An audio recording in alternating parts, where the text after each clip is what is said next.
Pues como comentaba, es un placer. Emprendemos la última sesión de comunicaciones de este cuarto seminario de la literatura hispanoamericana en el aula, y es un placer para mí compartirlo con las siguientes compañeras y compañeros: Nayeli de la Cruz, Alberto Santa Cruz, Giletsi Vilella y Tomás Vieira, y Tomás Saucedo. Tenemos muy poquito tiempo, por eso no me voy a detener en las presentaciones, y también disculpar al compañero Sebas Miras, que tenía que llevar la mesa de comunicaciones, pero la llevaré yo, aunque él está a los controles. Pues Nayeli de la Cruz, profesora, Universidad Autónoma Nacional Autónoma de México, nos va a presentar Narrar, Imaginar, Pensar, Dibujar y Escribir: Tachas y otros cuentos del mexicano Efrén Hernández. Adelante cuando quieras.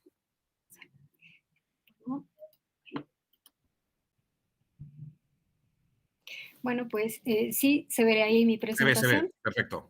Okay.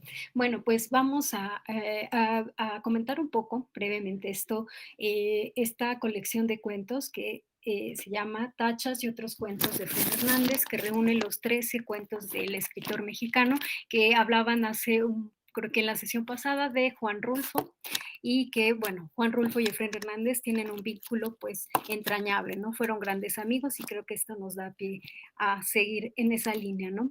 Entre el amigo y algunos dicen el maestro, o con quien al menos Juan Rulfo aprendió ciertas técnicas de síntesis, ¿no? Por ahí dicen algunos estudiosos. Y que esto también se ve y está presente en los cuentos que he seleccionado de esta colección, que creo que son viables para trabajarse en el aula. De ellos he seleccionado Santa Teresa, Un clavito en el aire, Unos cuantos tomates en una repisita y el memorable Tachas, ¿no? Creo que el más viable y que en el que me detendré un poco es el de Tachas, es el memorable porque es el primer texto con el que Efrén Hernández se da a conocer en la literatura mexicana. Es publicado en 1928 por la Secretaría de Educación Pública y que recibe un comentario favorable de uno de los críticos que mejor leyó a Efrén Hernández en ese momento. Digo mejor porque siempre se leía muy pegada a la imagen que era él, a la persona que era él, y se olvidaban ciertos recursos que son importantes en la narrativa y que propuso cambios sustanciales a la narrativa mexicana de ese momento, ¿no? Entonces, el memorable Tachas, lo elijo, es el más conocido y al que Efrén Hernández le debe el sobrenombre porque fue conocido como el Tachas o el Tachitas para sus amigos más cercanos, ¿no? ¿Por qué Tachas? Creo que primero pensé que era un llamado para los estudiantes, pero en diversas lecturas me llevó a pensar que creo que es el llamado principal para los profesores, ¿no? Porque por estos replanteamientos que hace, sí, para la narrativa, pero también creo que son replanteamientos que hace también hacia los profesores, ¿no? Un llamado de atención que sin duda eh, nos invita a ir incorporando como otros elementos que parecería que solo sirven para crear la narración, para inventar un cuento, pero que creo que pueden ser muy útiles para un maestro al momento de explicar un tema. Esto aplica creo que para todo, ¿no? Para un tema, también para otras asignaturas, no solo para la literatura, creo que puede ser útil, ¿no? Por eso elegí Tachas, ¿no? Un breve cuento, es breve, que además nos sugiere el incorporar habilidades como la imaginación para complementar la lectura, para habilitar el pensamiento, las habilidades comunicativas y lingüísticas de los alumnos, creo que puede sernos bastante útil. También porque presupone un modelo que es bastante cercano a todo el capital comunicativo de los estudiantes, como es el Google. Ahorita lo voy a comentar rápidamente. Sí, y también porque creo que la historia, pues como gira en torno a la vida de un estudiante de leyes, y con esto puede haber un rasgo un tanto, o un carácter autobiográfico con el autor, porque Efrén Hernández también era estudiante de leyes, pero lo dejó por dedicarse libremente y de manera autodidacta a la literatura. ¿no? Entonces, el argumento creo que es viable, muy cercano a la vida de un estudiante distraído, el estudiante Juárez que está al interior de un salón de clases, que busca siempre a través de una ventana la fuga para dejar volar la imaginación, para encontrar en el exterior seres y objetos que le ayuden a comprender el mundo que le rodea, aunque él no conoce la clase de lo que se está hablando, ¿no? Y frecuentemente está presente esta pregunta de por qué, qué cosas son tachas, ¿no? Pregunta dirigida al estudiante porque el profesor se percata que está distraído entre comillas, porque en realidad está ensimismado, ¿no? Elucubrando, imaginando, ¿no? Observando siempre el exterior. Eh, por esto he elegido este cuento y también porque creo que justo esta pregunta da el pie para decir, para llevar a cabo la premisa que tanto ha preocupado a la didáctica, como es el hacer cosas con palabras, ¿no?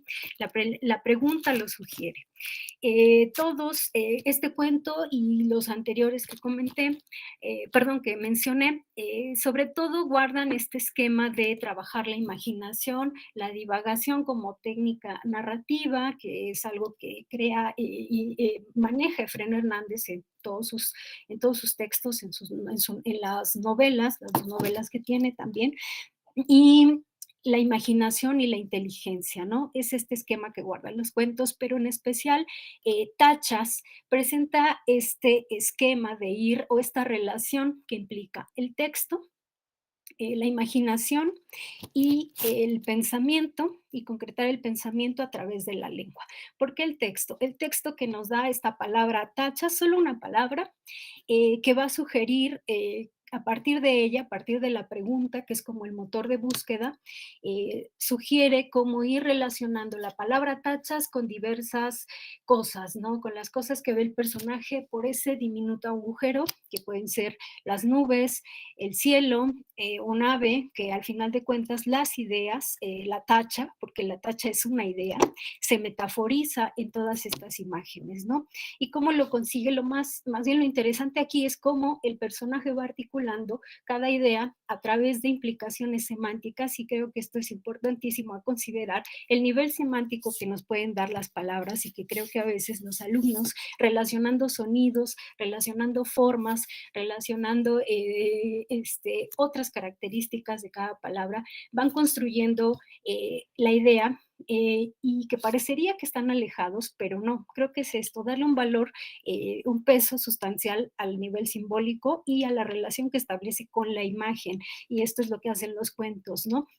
Efraín Hernández, de manera que, por ejemplo, tenemos la palabra tachas, que se relaciona con la nube, se relaciona con un ave, se relaciona con todo aquello que es volátil, ¿no? Como es el pensamiento, y tan efímero como el pensamiento, eso es tachas, ¿no? La idea. Pero no solo se queda en esa parte del estudiante, sino también llega a la concreción a través de la lengua. ¿Y cómo lo hace? A través de justo explorar la palabra tachas, ya en concreto, alejándola un poco de lo que es la imagen del ave, de las nubes, explora la palabra tachas, relacionándola con, yo creo que sonidos, ¿no? Y ahí, como ven ustedes, esta es una cita, ¿no? Del cuento, donde está justo la parte, creo que es más sustancial, ¿no? Cómo explora la palabra tachas a través del nombre, dando una serie de acepciones que se relacionan, unas que son muy próximas, otras que creo que el estudiante a veces se aventura, pero construye poco a poco el pensamiento mediante un proceso bastante, creo que de la inclusión para proceder a la exclusión. ¿Qué quiero decir con esto? Que aporta como todo aquello que puede ser para después el maestro decirle, pero falta esta acepción que usted no me está comentando, ¿no? Entonces, creo que es un buen proceso que podría incorporarse para las clases, ¿no? Es decir, como tener todas estas posibilidades que podría tener un alumno para, bueno, está bien, falta esta, pero el profesor está para ello, para completar, ¿no? Bueno, eh, dejo ahí esa brevecita que, bueno, no, por cuestiones de tiempo no nos da para leerla. Pero quiero dejar como esa semilla de que puedan ir y buscar tachas, ¿no? Bueno, cuando dije que presupone un modelo que puede ser viable para aplicarlo, creo que en todas o casi todas, una fórmula que podía ser para casi todas las sesiones, es porque justo Tachas creo que avisoró bastante el buscador de Google. ¿Por qué? Porque Tachas, la pregunta, ¿qué cosas son Tachas? Y el personaje empieza y piensa y imagina y crea y relaciona esta idea con otra. Es así como que surge todo de manera un tanto demiúrgica, surge la palabra Tachas y surgen todas las ideas en el estudiante, justo como es el Google, ¿no? Tú escribimos, tecleamos cualquier idea y ¡fum! Aparecen todas, todas así como se crea ese mundo de las ideas, que es la preocupación del escritor. Entonces creo que esto nos puede ayudar, sin necesidad que el estudiante vaya y abra cada una de las opciones que el Google nos dice. Creo que ya aquí, a partir de esto, viendo e invitándolo a que relacione cada término, cada tema, o descartar también, creo que esto nos puede servir bastante para que ellos no se dispersen, para que puedan ir integrando, ¿no? Y una manera en la que podría el estudiante quizá, no quizá, perdón, más ordenar y evitar la dispersión, quizás sea a través de un mapa conceptual donde el estudiante con base en lo que buscó en el Google pueda ir estructurando cada una, relacionando y concretarlo aquí. Esto es solo una propuesta como usar quizá el mapa conceptual, puede hacer un cuadro sinóptico, puede hacer un dibujo, el mapa mental, no sé, dependiendo de las habilidades del estudiante, ¿no? ¿Por qué? Porque si, con esto ya, bueno, termino. Lo que nos dice Tachas es que el pensamiento, Tachas puede ser cualquier cosa y Tachas nos dice el pensamiento es libre, ¿no? Como la nube, como el ave. Entonces, creo que no podríamos ajustar todas estas formas, sino ir viendo las capacidades de los estudiantes y que, bueno, ellos se sientan más cómodos. Incluso pensar en un dibujo, creo que a veces hay muchísimos estudiantes que explican el mundo a través de dibujos, ¿no? Y darle poco a poco las herramientas para a partir de la imagen llegar a la palabra, ¿no? Y pues esto, pues por mi parte sería todo. Esto es Tachas y espero les sea de utilidad y gracias. Muchísimas gracias, Nayeli. Te has ajustado perfectamente al tiempo. Sentimos que hayamos tenido tan tiempo, pero lo has hecho perfecto. Así que pasamos directamente. Dejamos las preguntas y los comentarios al final, que aunque a las 5:15 tenemos la siguiente conferencia de clausura, pero si tenemos tiempo sí que hacemos un comentario de todas las comunicaciones y también las preguntas que nos lleguen a través de YouTube. Entonces, la siguiente comunicación es del profesor Alberto Santa Cruz Antón, de la Universidad de Alicante. Soy Malinche, la que habla posibilidades didácticas de la novela gráfica sobre la Malinche, que aparte me hace mucha ilusión presentarlo y escucharlo al compañero Alberto, porque precisamente ayer yo brevemente presentaba esta obra como las posibilidades de lectura, pero sabía que él iba a desarrollar detenidamente. Adelante. Muchas gracias, José. ¿Se ve bien la presentación? Sí, sí, sí. Bueno, muchas gracias. Y bueno, dentro de todas las posibilidades que nos ofrece la enseñanza de la literatura hispanoamericana, creo que uno de los grandes retos está en cómo trasladar al aula la recuperación del mundo precolombino y colonial, ¿no? Que es una parte de la literatura hispanoamericana que siempre queda un poquito más al margen. Y digo reto porque hablar en la etapa de secundaria de acontecimientos históricos como la conquista de México o de personajes como la Malinche supone sin duda un desafío bastante complejo, pero voy a intentar también demostrar que puede ser motivador. Y es evidente que hay que plantearse muy bien cómo actuar al respecto, pero podemos partir, yo creo que desde ya mismo, de dos aliados, ¿no? Por un lado, las posibilidades que nos ofrece actualmente la narrativa gráfica de hoy día y, por otro lado, la misma historia, ¿no? Y voy a abordar estos dos aspectos enseguida. Ya me ocuparé de ese primer aliado, de la narrativa gráfica, a través de una obra concreta, que es la novela gráfica que se puede ver en pantalla, Soy la Malinche, de Alicia Jaraba Avellán, que ha sido publicada en mayo de este mismo año, en fechas muy recientes.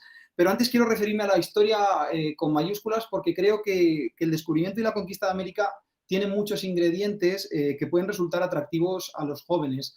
Tiene acción desbordante, tiene aventuras, tiene viajes, tiene historias que superan cualquier tipo de ficción, incluso superhéroes mitológicos, ¿no? Como ha hablado, como nos ha explicado Mónica esta misma mañana, y sobre todo vidas tan interesantes como la de la Malinche, cuya realidad es tan compleja que tiene que explicarse desde los parámetros de la ficción, ¿no? Y precisamente en este diálogo entre realidad y ficción es donde podemos situar una de las mayores cualidades que tiene esta novela gráfica. La autora es consciente de todos los vacíos o todas las pocas certezas que tenemos sobre la vida de la Malinche, especialmente antes de la llegada de los españoles, y se propone, según sus propias palabras, y cito literalmente, contar su mito fundacional, porque esta muchacha acabó siendo la Malinche. Es decir, por qué un personaje, una muchacha, como citando las palabras de Alicia Jaraba, que procede de una familia noble, acaba siendo vendida como esclava, acaba regalada a los españoles y acaba convirtiéndose finalmente en una pieza clave de la conquista de México al entrar al servicio de Cortés como su traductor, su traductora y su consejera. Alicia Jaraba se sitúa en lo que ella llama los seguramente que rodearon la vida de la Malinche, ¿no? Seguramente fue, seguramente pensó, seguramente sintió o seguramente estuvo, que son muchos seguramente, y eso le sirve para construir una Malinche íntima, con la que el lector conecta desde las primeras páginas, llena de humanidad y también llena de dudas, ¿no? En definitiva, es una Malinche resignificada a través de la ficción, pero con una base documental excelente detrás. Y esa es una de las grandes cualidades que tiene la obra, que cuando el lector concluye la novela gráfica tiene la sensación de que la Malinche que ha escuchado pudo haber sido en realidad tal y como se nos cuenta. Bueno, esa recreación del personaje nos ayuda a nuestro propósito de utilizar esta obra como recurso didáctico, ya que el lector, y pienso en un lector de cuarto de la ESO, de segundo ciclo de ESO o incluso de bachillerato, no necesita, creo que apenas preparación previa. Algo que sí pienso que se necesitaría, por ejemplo, en otra novela gráfica del tema, El sueño de Malinche, la novela gráfica de Gonzalo Suárez y Pablo Auladell, que tiene un enfoque mucho más lírico de la historia y creo que sí necesita un lector más experimentado. Pero todo lo necesario para entender a esta Malinche y a las circunstancias históricas que la rodearon están en la misma novela gráfica de Jaraba, que va mucho más allá de un personaje histórico concreto para contarnos también una historia universal, una historia atemporal que funciona, interesa y se explica por sí sola. ¿No? La de una mujer que, en palabras de un personaje de la novela gráfica, lucha por sobrevivir y lo hace muy bien. Y yo creo que, considerando nuestro objetivo, que es trasladar esta novela gráfica al aula de secundaria, bueno, es algo muy bueno que la autora dé la información precisa a cualquier lector para situarlo cronológica y culturalmente en el México de principios del siglo XVI. Por todo ello, creo que Soy la Malinche es una herramienta idónea para el desarrollo de destrezas interculturales y también para trabajar contenidos interdisciplinares más allá de nuestra asignatura de lengua y literatura, ¿no? Se puede trabajar contenidos de geografía, de historia, incluso de dibujo, ¿no? y artes plásticas. Pero sobre todo, y es lo que quiero destacar, es una obra literaria, yo creo que de primer nivel, que, como señala Jean Batens a propósito de la novela gráfica, nos fuerza y nos tiene que forzar a adaptar las herramientas metodológicas y teóricas que usamos para estudiar la literatura.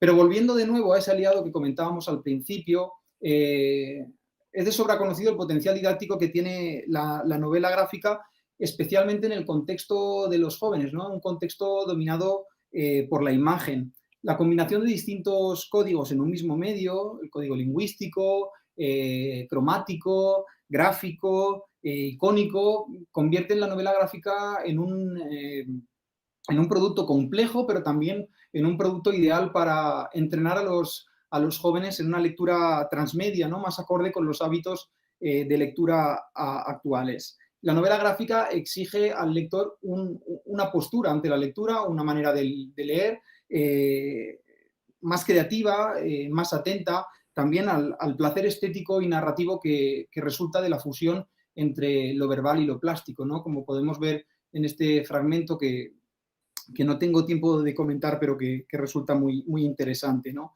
Los vacíos que dejan algunos códigos, que también los podemos ver aquí, el lector los tiene que rellenar con el desciframiento de otros códigos, y todo ello estimula sin duda la capacidad interpretativa de los estudiantes.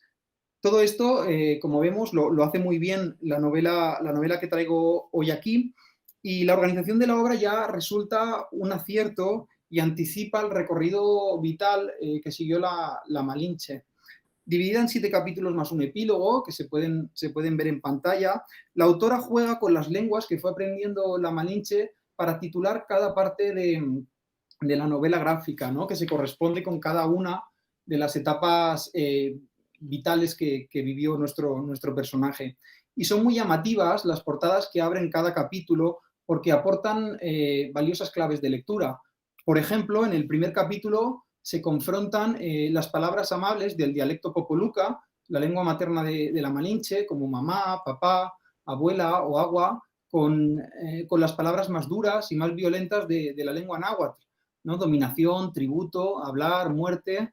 La lengua de los aztecas, ¿no? Cuyo dominio violento sufrió la propia Malinche en la novela gráfica. Se dice que su padre pues fue raptado por los aztecas y fue sacrificado por ellos, ¿no? Situando a la Malinche entre dos grandes imperios, ¿no? En la encrucijada entre el imperio español y también el imperio azteca. En esta especie de índice, y vuelvo aquí, en esta especie de índice percibimos también, como he comentado, el camino identitario que va siguiendo la Malinche, separada de su familia en el primer capítulo, luego vendida como esclava en el territorio maya en el segundo capítulo, y a partir de ahí entregada luego a los españoles. Durante ese proceso, la novela gráfica nos muestra la capacidad que tiene la Malinche de sobreponerse a cualquier adversidad y sobre todo de defenderse usando la palabra.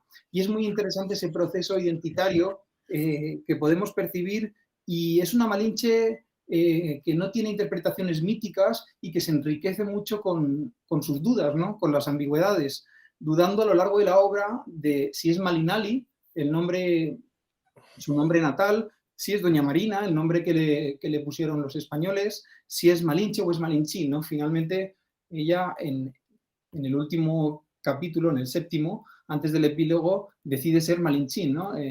Malinchín, la única que puede hacer que se entienda. Malinchín, la que habla, ¿no? Ella se sorprende que, por ejemplo, los tlaxcaltecas se dirijan a ella con el sufijo chin, que significa doña en lengua náhuatl, y que supone un tratamiento de respeto, ¿no? Y dice así uno de los indígenas: si toma la palabra debe ser una mujer muy respetable. Bueno, una buena manera también de hacer reflexionar sobre los diferentes códigos que se usan en la novela gráfica y sus intenciones comunicativas, pues pueden estar en cualquier fragmento, ¿no? Por ejemplo, he traído aquí el fragmento que concluye la obra, que evidencia todas las posibilidades que tiene el discurso del cómic y su lectura multimodal, ¿no? Desde la visión y los puntos de vista hasta la tipología de los planos e incluso el uso de códigos cinematográficos. E incluso también se puede contrastar este fragmento con otros en los que la Malinche, cuando empieza al servicio de los españoles, aparece dibujada sin rostro, incluso sin la boca, y aquí ya tiene un papel protagonista, ¿no? Es el puente de comunicación entre dos mundos, y es la que se confronta con Montezuma, y es la que cierra la novela con ese "soy Malinchín, la que habla". Bueno, además de motivar la lectura entre los adolescentes del último curso de secundaria, la utilización de esta novela gráfica puede ser interesante también para trabajar aspectos como la escritura. Aprovechando los distintos capítulos, y voy a volver al índice, aprovechando los distintos capítulos que he mencionado, los alumnos pueden realizar un diario en primera persona de la Malinche. Cada entrada de ese diario correspondería con cada capítulo y... Alberto, disculpa, 2 minutos. Sí, y con cada fase de la vida de nuestra protagonista, de manera que el alumno tendría que escribir las sensaciones de la Malinche en cada una de esas etapas vitales. Algo parecido se podría proponer también aplicado a la red social Twitter. Los estudiantes pueden crear un perfil en el que la Malinche vaya contando su historia en primera persona, haciendo uso, si es necesario, también de algunos fragmentos de la propia obra. Y esta tarea se podría enriquecer al dividir a la clase en distintos grupos, y cada grupo crear un perfil de un personaje histórico distinto, ¿no? Asumiendo perspectivas históricas diferentes e incluso interactuando entre esos perfiles, ¿no? A través de la creación de un hashtag propio para la clase, y pueden echar mano de distintos personajes muy interesantes, ¿no? Personajes como, por ejemplo, el de María de Estrada, un personaje real y una de las mujeres españolas que participó en la conquista de México, y que en la obra pues tiene cierto desarrollo como amiga de la Malinche y como su alter ego español, ¿no? Porque es una mujer que huye de la Inquisición y que también ha tenido que renunciar a su nombre por ser judía. Por otro lado, también para favorecer la transversalidad y el aprendizaje en situaciones reales, se puede proponer un proyecto que construiría toda la clase. Organizados en 4 grupos, se les propondría a los alumnos lo siguiente. Un museo nos ha pedido que hagamos una exposición sobre la Malinche, ¿no? que se titularía Soy Malinchín, la que habla. Para ello, un grupo puede crear el cartel de la exposición, incluyendo un eslogan atractivo para el público. Otro grupo se puede dedicar a crear un tríptico explicando al posible visitante de qué va a ir la exposición y quién es la Malinche. Otro grupo podría crear un perfil de Instagram para promocionar la exposición utilizando los recursos que han elaborado los compañeros, como por ejemplo subiendo el cartel que haría el primer grupo, y un último grupo podría también trasladar la publicidad a la radio, ¿no? haciendo una cuña de radio. En definitiva, con esta novela gráfica yo creo que podemos cumplir 2 de los objetivos que se marcaba Raquel Fernández Cobo en un trabajo en el que reflexionaba sobre la enseñanza de la literatura hispanoamericana. Por un lado, educar la mirada de los estudiantes en lugar de centrarnos exclusivamente en la historia literaria, y por otro también de hacer conscientes a los lectores de su condición histórica y social, ¿no? Y qué mejor manera de introducir la literatura hispanoamericana en el aula, y en concreto a la Malinche, que con este medio, la novela gráfica, tan completo, tan pedagógico y también tan revelador del placer y del goce y del disfrute que acompaña siempre a la experiencia literaria. Muchas gracias. Muchísimas gracias, Alberto. Siento que también hayamos tenido que ir tan rápido, porque aparte todas las propuestas de Transmedia digitales me han parecido muy interesantes, así que luego si tenemos tiempo lo comentamos. Pero bueno, paso a la siguiente comunicación de Giletsi Vieira Vázquez, también de la Universidad Nacional Autónoma de México, que nos habla de Corazón Gordito de Saúl Enríquez, una propuesta para trabajar la violencia infantil en el aula desde la literatura hispanoamericana. Hola, ¿qué tal a todas y todos? Es un gusto ser parte de este seminario y aprovecho la oportunidad para agradecer por la invitación que me hicieron. Voy a irme rapidito para poder avanzar en este trabajo que les voy a presentar. Corazón Gordito de Saúl Enríquez, una propuesta para trabajar la violencia infantil en el aula desde la literatura hispanoamericana. La literatura para las infancias es un termómetro de la sociedad y sus transformaciones. Parto de esta afirmación para decir que en el contexto mexicano la narrativa y la poesía acaparan las páginas de los libros de texto gratuitos de las escuelas públicas. No así con la literatura dramática, a la cual se le ha destinado menos espacio. En esta comunicación me propongo demostrar la necesidad de incluir al teatro en las aulas para fomentar el juego y la representación de los estudiantes en un espacio seguro. Si bien no todos los alumnos hispanoamericanos y de otras latitudes tienen la posibilidad de acudir a un teatro o incluso de costear un boleto para una función, los profesores tenemos la posibilidad de acercarlos a una experiencia teatral y pedagógica a partir de lecturas dramatizadas en los salones de clases. Algunas de las bondades que ofrece este ejercicio son fortalecer la lectura, la escucha atenta, la dicción, el compañerismo, el reconocimiento por el otro y la posibilidad de explorar sus inquietudes. Es cierto que la mayoría de quienes escriben teatro para las infancias y las jóvenes audiencias son en principio dramaturgas. Al respecto, la investigadora Dorte Hansen considera que la voz de la mujer y del niño pueden estar cercanas, pues en un sistema patriarcal autoritario tenían que asumir una perspectiva desde abajo. Cito, fueron sobre todo las dramaturgas directoras que introdujeron poco a poco temas tabús que antes se consideraban inadecuados para el público infantil, como la homosexualidad, el divorcio y el abuso sexual. Fin de cita. Afortunadamente, también existen dramaturgos comprometidos con un público por demás complejo. Es el caso de Saúl Enríquez, quien con su obra Corazón Gordito explora diferentes tipos de violencia infantil, abandono familiar, acoso escolar, abuso sexual, etc. En palabras de Bárbara Collio, Enríquez es esa especie de dramaturgo abeja, es decir, que lleva su trabajo a diferentes regiones del país y poliniza con su teatro al espacio al que llega. El conocimiento de las infancias y las jóvenes audiencias de distintas partes del país le permiten al dramaturgo sintetizar en una obra buena parte de las violencias que desgraciadamente compartimos en Hispanoamérica. De ahí mi propuesta para este seminario que comentaré a continuación. Los temas del aborto como posibilidad y el abandono del padre inauguran Corazón Gordito, pero también el de la maternidad como elección. Cito: Madre, miren, ustedes me podrán decir lo que quieran, pero todos sabemos que la vida de una mujer es más difícil que la de un hombre. Fin de cita. 3 personajes femeninos conforman la familia ficcional: Lucrecia, la madre, y las gemelas Mango y Estela, hermanas completamente diferentes, una amante del balón y otra de la casa de muñecas, una amiga del velador y la otra rodeada de niñas y niños, una todoterreno y otra más vulnerable. La hermandad es un punto de partida en esta obra para evidenciar que las diferencias suman, enriquecen. El personaje de Manguito, quien ha recibido un metabolismo lento, está obligado a luchar todos los días contra las demandas de su mamá y de la sociedad respecto a su peso. El acoso que recibe proviene tanto de niños como de los adultos. Cito: la hermana gordita de la niña bonita. Eso he sido todo el kinder. No es fácil. Yo siempre digo que no me importa, pero no es cierto. Se siente bien, bien gacho. Fin de cita. Respecto al rechazo del cuerpo, la dramaturga Conchi León y la cantante Regina Orozco han platicado en su canal de YouTube, Par de Curvas, sus experiencias sobre el impacto de ser obligadas a cumplir con dietas desde la infancia. Basta ver los comentarios de sus seguidores para reconocer que muchas personas, sobre todo niñas, fueron violentadas por primera vez en sus casas con comentarios hirientes. Los juegos de la niñez también se encuentran permeados por los estereotipos. El fútbol, por ejemplo, es considerado en muchas culturas como un deporte propio del género masculino. De hecho, en la vida real, el sueldo entre un jugador y una jugadora son abismalmente opuestos. El INEGI reporta que el sueldo de un hombre es 34% mayor que el de una mujer en igualdad de competencias. Es en la cancha de fútbol, como en muchos otros espacios, incluidos el de la academia, donde los dichos machistas asocian lo femenino con rasgos negativos o de debilidad. Cito: lo que pasa es que es una niña. Fin de cita.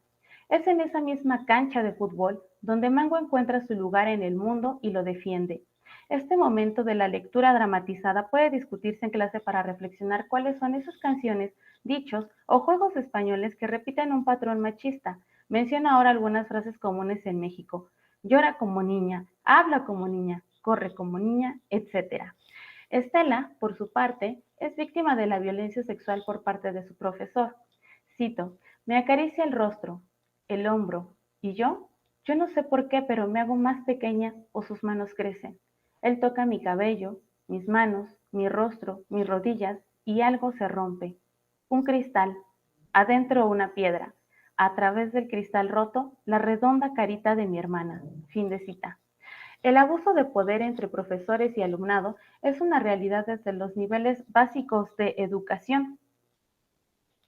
Aquí cabe preguntarnos dentro del salón de clases, ¿en qué lugar han sentido miedo nuestros alumnos? ¿A quién acuden cuando tienen ganas de huir? ¿Por qué una niña querría huir de su casa?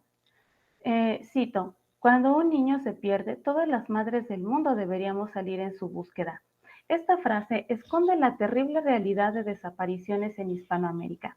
Resuena el eco de las abuelas de Plaza de Mayo, los grupos de búsqueda de bebés en Chile y las madres buscadoras de México, por ejemplo, quienes han hecho lazos y compartido información valiosa en las peores circunstancias. Un personaje incidental se suma a las víctimas de abandono familiar y social. Se trata de Francisca, una niña de la calle a la que, cito, ya le han robado el alma. Fin de cita. Esta breve pero potente incursión en la obra permite dialogar con nuestros estudiantes sobre los fenómenos de migración, desplazamientos forzados, exilio, guerras, orfandad, etc., con miras a la empatía. En este universo femenino, el personaje de una adulta mayor viene a corroborar que los abusos hacia las mujeres se han repetido sistemáticamente. Esa digna rabia la mueve a buscar justicia, justo como sucede en México y muchos otros países ante la falta de respuesta de las autoridades. Pese a la diversidad de formas de violencia que atraviesan los personajes, psicológica, física, sexual, económica e incluso patrimonial, el tono de la obra es amable. El buen sentido del humor eslabona los momentos críticos para brindarle al público, espectador o lector, una obra generosa tanto en la forma como en el fondo. El amor de la tríada femenina construyen en la obra una roca fuerte que apapacha a sus espectadores lectores de principio a fin. Dedico un breve espacio para hablar de La Pantera, un velador que acompaña a Mango en sus cavilaciones. Ambos se sienten abandonados por sus familias y se encuentran en la búsqueda de certezas. El teatro para las infancias apela a todos. Augusto Boal decía que mientras estemos con vida, seguiremos siendo de todas las edades que hemos vivido. Así, él podría tener 7 o 70 años, decidir ser niño o ser un joven. El punto es ser solidarios en todas las edades. Como puede apreciarse, las lecturas dramatizadas diluyen la figura de autoridad de los docentes versus los estudiantes en un sentido positivo, al tratarse de una actividad grupal en donde tanto los lectores como los escuchas intervienen. La voz se encarna y se vive desde otro sitio. En el mejor de los casos, el debate después de la lectura puede impulsar a los estudiantes a construir el montaje de la obra como resultado de su interés. La dramaturga Mónica Hot afirma, cito, el hecho de incluir estas temáticas que retratan la vida cotidiana real de los niños, sin embellecimientos, provocó una revolución en el teatro infantil que, como ningún otro género teatral, ha evolucionado en las últimas décadas. Fin de cita. Los autores de la sociología de la literatura dirán que los productos artísticos son un reflejo de los temas que nos ocupan en ese momento. No es casualidad que la violencia sea uno de los temas más recurrentes en la literatura hispanoamericana, y es que cada vez los números de víctimas de violencia incrementan, sobre todo después del periodo pandémico en donde muchas niñas y adolescentes se vieron obligadas a pasar meses de convivio con sus agresores.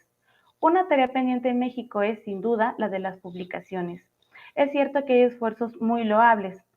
Eh, Sin embargo, hace falta trabajar todavía más en ese sentido. El éxito de Corazón Gordito en México se debe al grado de identificación que tuvo con su público. Familias encabezadas por mujeres, hermandad como símbolo de sororidad, crítica a los abusos de poder, búsqueda de justicia, etc.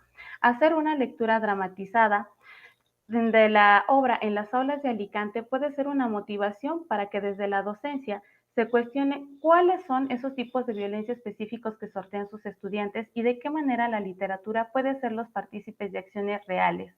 En Corazón Gordito se dice que, cito, los caminos son más largos cuando se transitan en soledad, fin de cita. Por eso, la hermandad de sangre o elegida en la familia, en el aula o en el teatro siempre será una certeza. Muchas gracias. Muchísimas gracias, Giletsi, también sobre todo porque te has ajustado perfectamente al tiempo y tomamos la idea, es decir, esta mañana no ha podido conectarse nuestro compañero Guillermo Soler Quiles, que es el que en nuestra facultad da la asignatura de dramatización y teatro, a ver si podríamos hacer una representación aquí en Alicante.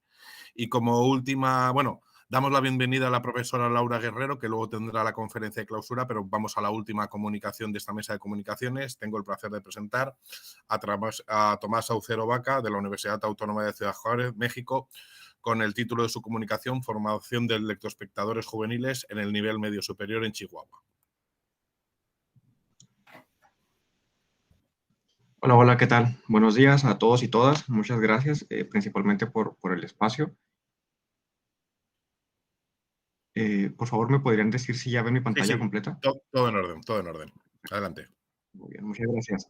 Bueno, pues comienzo. Primero quisiera adelantar que esta presentación forma parte de una investigación más amplia. Es la investigación que realizo para obtener el grado de maestro en la maestría de estudios literarios por la Universidad Autónoma de Ciudad Juárez.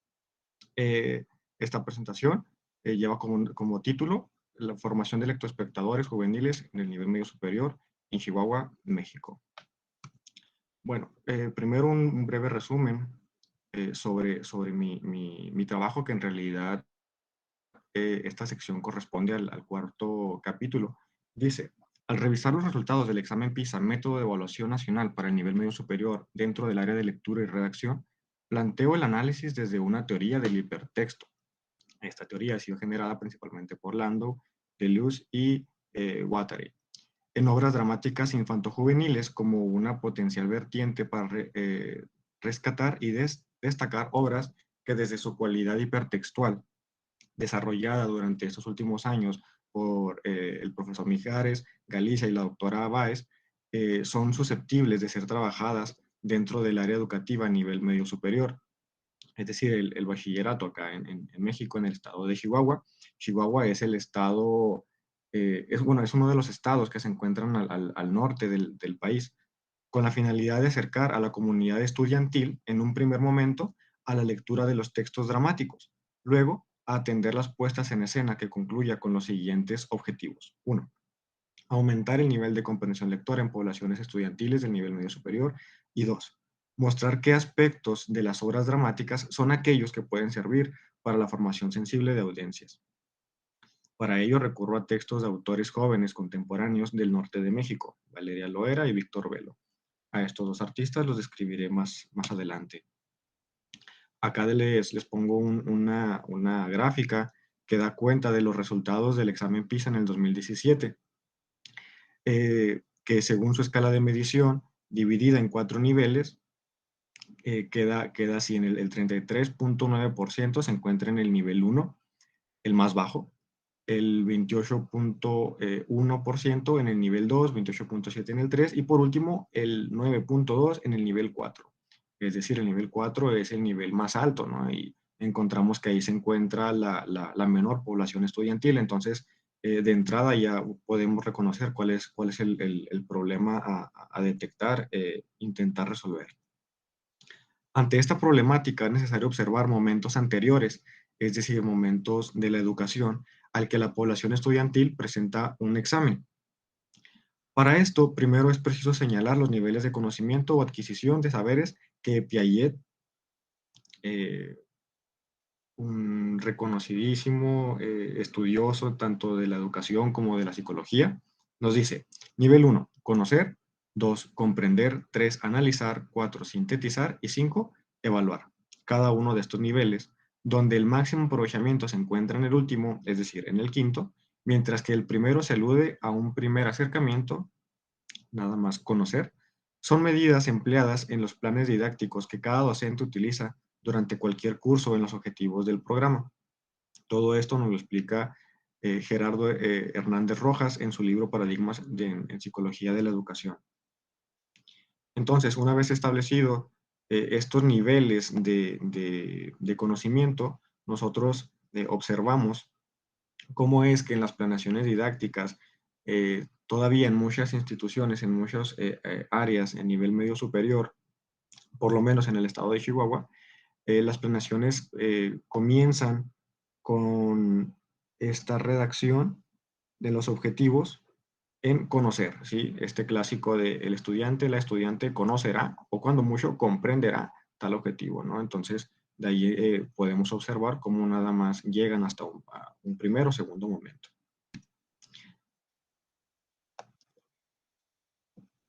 Bien, ahora pues, como medida de solución o propuesta de este plan didáctico de intervención, y tomando en cuenta los múltiples beneficios a nivel de desarrollo personal que el teatro ofrece a quien atiende debidamente las puestas en escena, propongo la ejecución de un diseño didáctico de intervención que permita aspirar al más alto de los niveles de conocimiento, es decir, el nivel quinto, la evaluación.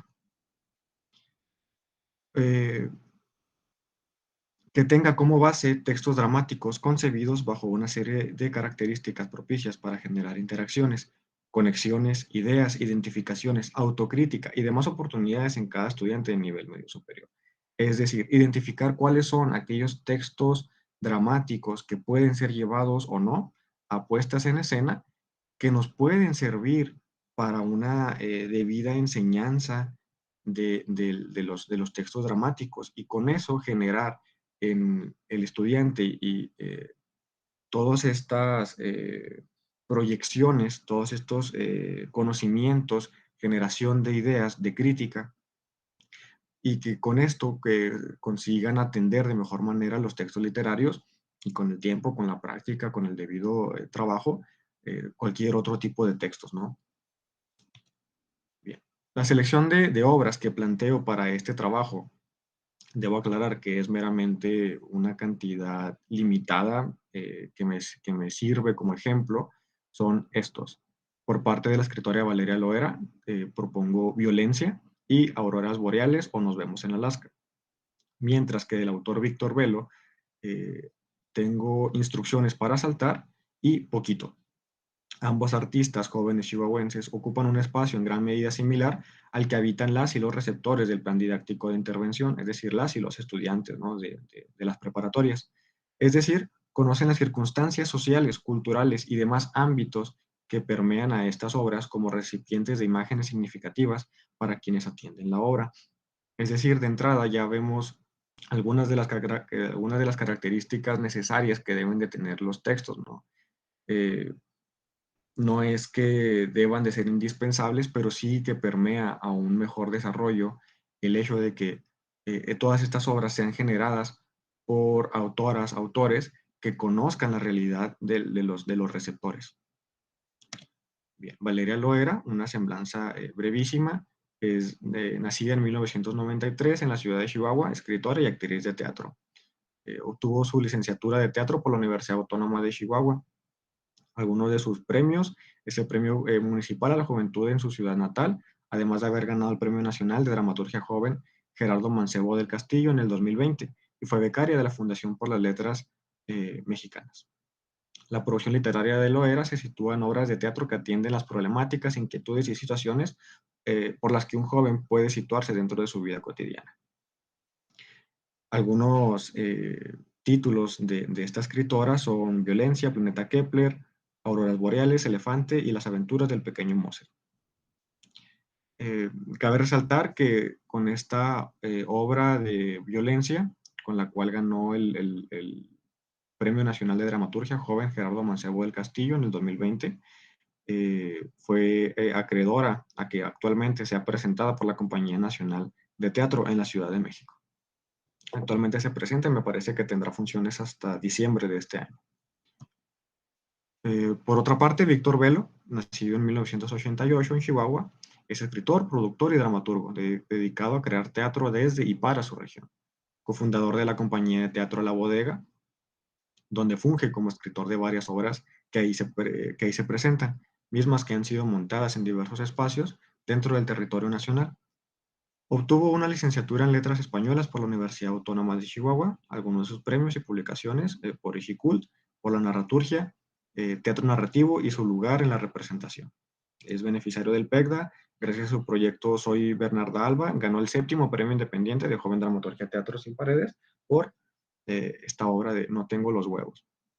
Beneficiario del programa Eka Nehueame con el proyecto La Bodega, Premio Nacional de Dramaturgia Saltillo gracias a su obra Quijote Walmart. Esta obra fue publicada y premiada apenas el año pasado.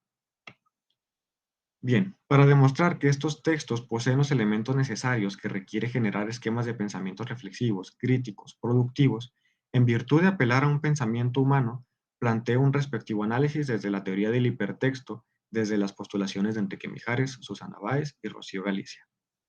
Con esto, entonces apostamos a dos objetivos que ya mencioné con anterioridad, que son aumentar el nivel de comprensión lectora en poblaciones estudiantiles de nivel medio superior y mostrar qué aspectos de las obras dramáticas son aquellos que pueden servir para la formación sensible de audiencias. Es decir, que todas las obras que yo postulo o propongo para estas intervenciones deben de pasar primero por un filtro. ¿Cuál es este filtro? El de la teoría del hipertexto. Ver si verdaderamente se pueden llegar a generar todas estas cuestiones que menciono más arriba, ¿no? Pensamientos reflexivos, críticos, productivos. Entonces, una vez que se emplea un análisis desde la teoría del hipertexto en todas estas obras y votamos a favor, podemos pensar, ¿no?, que al momento de una intervención, de aplicarlas dentro de una didáctica, van a generar estos objetivos que planteo. Con la intención de someter a prueba las obras elegidas en esta investigación, es necesario mostrarla dentro de un espacio educativo a nivel medio superior en una institución dentro del estado de Chihuahua. ¿Por qué el estado de Chihuahua? Bueno, pues porque es el espacio disponible, es el espacio que tanto habito yo, como habitan los autores, tanto Víctor como Valeria, y pues porque es el espacio en donde he realizado las investigaciones de los resultados de la prueba PISA. Bien, el plan didáctico consiste en esto. Cada uno de los pasos a seguir para esta actividad cuáles son los temas para abordarse y el orden dentro de cada una de las 4 etapas. Luego está una tabla con características generales de la intervención, todos los recursos necesarios, los participantes del ejercicio, todas las actividades para conseguir el aprendizaje, el tiempo estimado para cada parte y por último una forma en que se pueden evaluar los resultados. Hoja con la encuesta usada en 2 ocasiones, al principio y al final de la actividad. La única variante es que en la segunda ocasión deberá aparecer un breve espacio en blanco por debajo de cada pregunta, en el cual cada estudiante deberá agregar una justificación a su respuesta. Esto último debido a indicaciones que Colbert, junto con Piaget, plantea para el pensamiento teórico y reflexivo con el individuo que se postula dentro de una comunidad en un contexto. Bien, iremos atendiendo en un momento todas estas partes. Formación de lectoespectadores juveniles con una obra dramática. Un nombre que especifique cuál es la intención de la dinámica, además de las 2 posibles vías para la ejecución, lectura o fungir como expectantes de una puesta en escena. ¿Sí? Estas 2 posibilidades deben de funcionar, ¿sí?, para nuestros objetivos.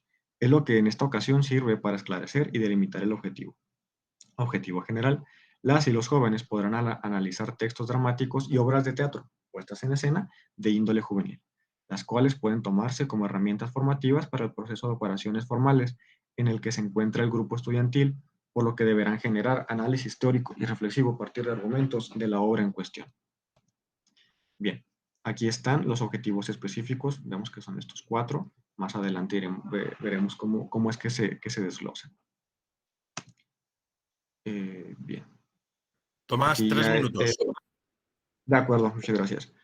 Aquí les dejo cómo es que ya es una parte sí, de este plan didáctico, el contenido temático, que es el nombre que da a este 4º capítulo del trabajo, tanto como a esta presentación, y el objetivo que les acabo de leer. Luego están ya todos estos puntos de manera individual. Cada estudiante deberá llenar una encuesta con interrogativas referente a la manera de percibir y atender los textos dramáticos y obras de teatro. El primer punto se divide hasta en 1.2, 1.1, punto 2, punto 3 y punto 4. ¿Sí? Las respuestas estarán medidas en una escala del 1 al 5. Al final de la encuesta habrá un espacio en blanco para que cada estudiante escriba una percepción propia referente a la utilidad del teatro. 1.3. El o la docente no deberá dar acompañamiento al llenado de la encuesta más allá de instruir la manera en que debe ser respondida. Es decir, en esta instancia no debe señalar cuál es el propósito formativo del ejercicio. Este punto me parece relevante aclarar, puesto que no pretendemos que la influencia de la maestra o el maestro al momento de aplicar la encuesta perjudique, altere o influencie las respuestas de los estudiantes. Las hojas deberán ser entregadas a quien dirija la dinámica. Esto en un primer momento, dependiendo de las circunstancias dadas o bien de las posibilidades que se obtengan, se presentará una de las siguientes 4 obras: Violencia, Auroras Boreales, de Valeria Loera, Instrucciones para saltar y Poquito de Víctor Velo. La presentación y trabajo de la obra puede variar de una lectura grupal, lectura por parte del o la docente y acompañantes, lectura en atril o bien una puesta en escena. Acá tenemos el punto 3, en donde al terminar la presentación se solicitará la participación de las y los estudiantes para que externen sus opiniones, ideas y reflexiones a partir de la obra atendida. Este punto 3, bueno, vemos que es el más extenso. ¿Por qué? Porque aquí es en donde entra en juego el rol del guía, de la maestra, del maestro que está frente al grupo, quien según Piaget y Colbert deben de tener un dominio total sobre este tema, ¿no? Sobre el tema del teatro, sobre el tema de la lectura. Por lo tanto, el docente debe explicar cómo este tipo de obras reflejan las situaciones existentes o posibles realidades que podemos atravesar en esta etapa dentro de nuestro espacio. La explicación debe de cubrir los siguientes aspectos: tipos de personaje, ¿sí? ¿Qué personajes tenemos dentro de la obra? Tipo de lenguaje y demás. De nueva cuenta, se solicitará la participación del grupo, ¿sí? Participación dinámica, en donde cualquier comentario, duda o demás será totalmente válido. Y por último está el punto 4, que es el segundo llenado de la encuesta. Es similar al primer momento. La única diferencia es que en esta instancia hay un espacio en donde la estudiante o el estudiante pueden argumentar, justificar, ¿no?, cada una de sus respuestas, si es que así lo desean. También, bueno, está este cuadro en donde se desglosan todas estas partes de recursos, participantes, actividades de aprendizaje, tiempo estimado, evaluación. No lo leemos todo porque, bueno, ya andamos, yo creo, muy cortos de tiempo. Pero bien, aquí se encuentra cada uno de los elementos que podemos utilizar. Y por último, les dejo aquí la tabla, ¿sí? Esta encuesta que propongo para el llenado en 2 momentos, antes y después de atender la obra dramática o la lectura dramática. Son una cantidad breve de preguntas. Y por último, acá este espacio, ¿no? Si así lo deseas, escribe un pensamiento derivado de las preguntas anteriores y tus respuestas. Aquí pongo la bibliografía. Y eso es todo. Muchísimas gracias. Yo termino. Muchísimas gracias, Tomás. Sentimos haber que ajustar tanto el tiempo. Como tenemos ahora mismo a la conferencia de clausura, yo simplemente felicitar a toda la mesa, a Nayeli, a Alberto, a Giletsi, a Tomás. Enhorabuena por todos vuestros trabajos. Decir que ha habido bastante interacción en YouTube. Lidia Martí Garchin, del Centro de Estudios Mario Benedetti, saluda a Nayeli y a Giletsi y también le envía una pregunta a Alberto, pero no se la voy a hacer porque no nos da tiempo, pero muy interesante. Y también la profesora Susana Báez, que ayer estuvo también con nosotros, pues manda un saludo a Tomás Saucedo. Así que muchísimas gracias.